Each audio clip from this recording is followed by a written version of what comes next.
Hi everyone. Today's topic data validation. So what is data validation? Data validation कैसे काम करता है? Data validation एक फीचर है जो डेटा टूल्स के अंदर रहता है। यूज़र एक सेल के अंदर कोई भी इनपुट जो देने जा रहा है उसको कंट्रोल हम लोग डेटा वैलिडेशन से कर सकते हैं। ड्रॉप डाउन लिस्ट बनाया जा सकता है, एक डेट का रेंज या होल नंबर का रेंज भी बनाया जा सकता है। हम चाहे तो कस्टम रूल बनाना भी पॉसिबल है। आइए देख लेते हैं डेटा वैलिडेशन कैसे काम करता है। डेटा वैलिडेशन डेटा टूल्स के अंदर रहता है। इसके साथ और एक टूल भी है, टेक्स्ट टू कॉलम टूल। तो टेक्स्ट टू कॉलम टूल देखने से पहले मेरा एक सेल के अंदर कुछ डेटाबेस है। पहले नंबर है, कोमा मार के फर्स्ट नेम, कोमा मार के सेकेंड नेम। तो हमें क्या करना है, होम में जाना है, होम से डेटा में जाना है, डेटा से यूज करना है टेक्स्ट टू कॉलम। डेटाबेस हम सिलेक्ट कर लिए। डेटाबेस सिलेक्ट करने के बाद टेक्स्ट टू कॉलम में चले गए। नेक्स्ट में जाके कोमा का जो बॉक्स है वो सिलेक्ट करना है। कोमा का बॉक्स सिलेक्ट करते ही नीचे डेटा का प्रीव्यू दिखाई देगा। देखिए फिर से हम डिसिलेक्ट कर रहे हैं, प्रीव्यू हट गया। सिलेक्ट कर लिए, सिलेक्ट करने से फिर से प्रीव्यू दिख रहा है। नेक्स्ट करके और कुछ लेना नहीं है, डेटा का प्रीव्यू फिर से दिख रहा है।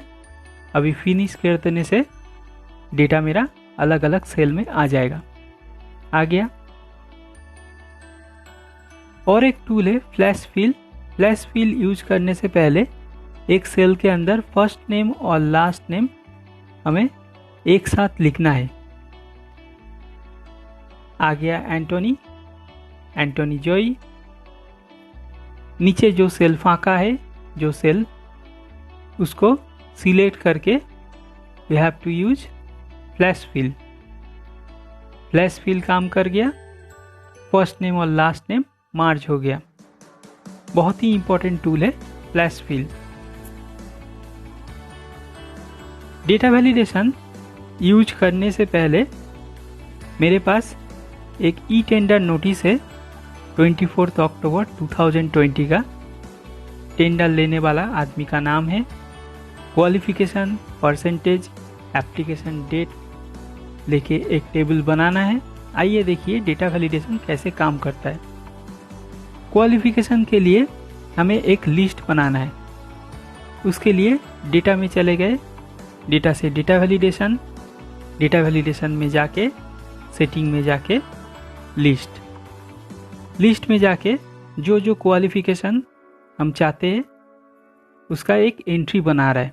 BA, BSc, BCom, जो क्वालिफिकेशन हम चाहते हैं उसका एक एंट्री बना रहा है। BBA, BTech and BCA।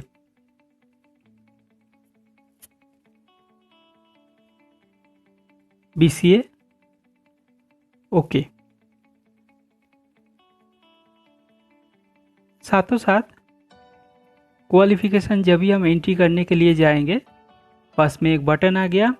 Button से ड्रॉप डाउन लिस्ट यूज करके जो क्वालिफिकेशन चाहिए हम सिलेक्ट कर सकते हैं। दूसरा कोई क्वालिफिकेशन यदि हम एंट्री करते हैं मैनुअली तो वो लेगा नहीं। देखिए MBA लिस्ट के अंदर नहीं था, इसके लिए ये ले नहीं रहा है। एक एरर मैसेज भी मिल रहा है। रीट्राई करने से हमें फिर से एंट्री करने का मौका देगा, और यदि कैंसिल कर देते तो फिर से हमें एंट्री करना पड़ेगा। इसके बाद है परसेंटेज। हम चाहते हैं 65 to 70% प्रॉफिट परसेंटेज रहे। सेटिंग में चले गए। सेटिंग में जाके whole number in between 65, minimum 65 to maximum 70। एक इनपुट मैसेज डाल सकते। इनपुट मैसेज में जाके इनपुट मैसेज डाल रहे प्रॉफिट परसेंट। मैसेज मिलने से पहले ऊपर में एक टाइटल भी मिलेगा, ये टाइटल एडमिन लिख देते हैं। एक एरर अलर्ट भी दिया जा सकता है, उसके लिए भी स्टाइल 3 है, स्टॉप, वार्निंग और इंफॉर्मेशन। पहले स्टॉप लेके काम करते। स्टॉप का एक टाइटल देना है, सॉरी, और एक इनपुट मैसेज दे रहा है, नॉट वैलिड। ओके कर देते। यहाँ पे अभी 65 से 70 के अंदर कोई सा भी नंबर देने से एंट्री हो जाएगा।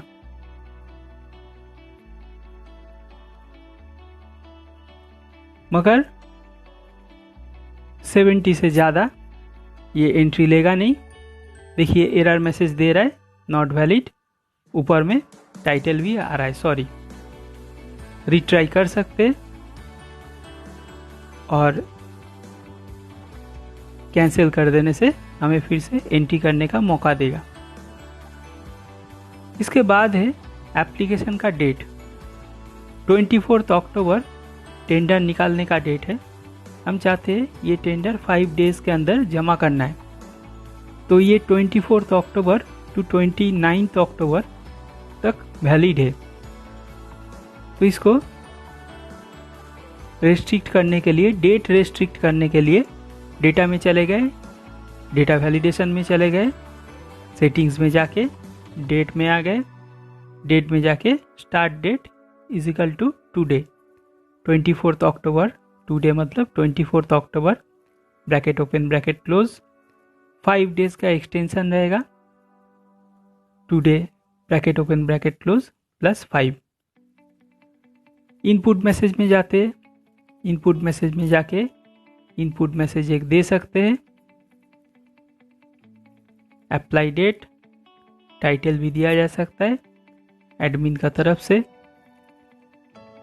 एरर मैसेज भी एक दिया जाएगा, इसका भी टाइटल और एरर मैसेज ऐड कर दिए। ओके,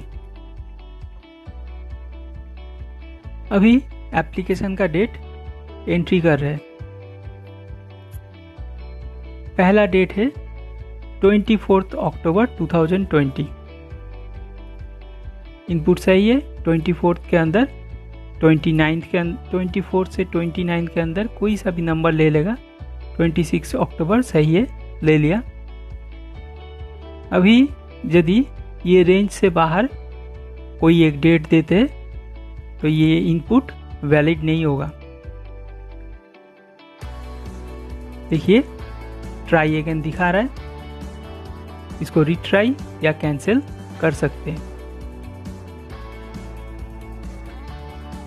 इसके साथ साथ एक वार्निंग मैसेज देने का ऑप्शन भी डेटा वैलिडेशन के अंदर है। तो सिलेक्ट करके डेटा वैलिडेशन के अंदर चले गए, जाके एरर अलर्ट में जाके वार्निंग में जाके टाइटल रहेगा और साथ में एरर मैसेज थोड़ा चेंज कर देते। वार्निंग में हमें ये रेंज से बाहर डेट एंट्री करने का मौका मिलेगा।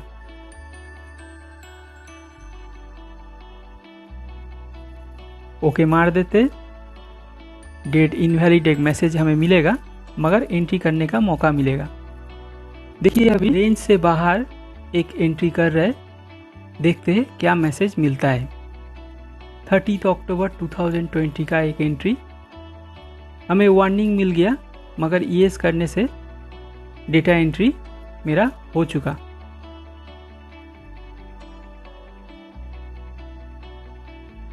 डेटा वैलिडेशन में एरर अलर्ट करने का और एक स्टाइल भी है, इंफॉर्मेशन देना। आइए देख लेते इंफॉर्मेशन कैसे काम करता है।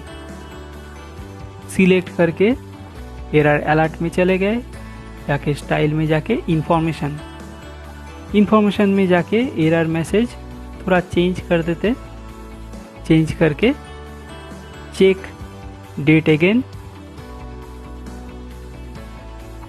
अगेन हो चुका। टाइटल भी एक आएगा, टाइटल रहेगा सॉरी, ओके कर देते। ओके प्रेस करने के बाद एक बार एंट्री कर रहे 30 अक्टूबर 2020 का एक एंट्री ले रहे। देखिए आ गया एक इंफॉर्मेशन चेक डेट अगेन, मगर एंट्री मेरा हो चुका। ऐसे ही लास्ट 2 सेल में भी 31 अक्टूबर का एक एंट्री कर देते और लास्ट में एक एंट्री 1 नवंबर का कर देते।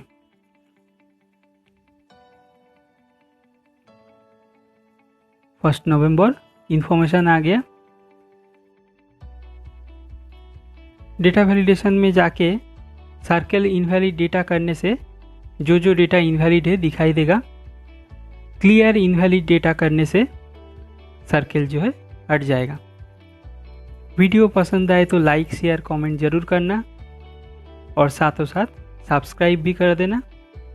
Thank you everyone.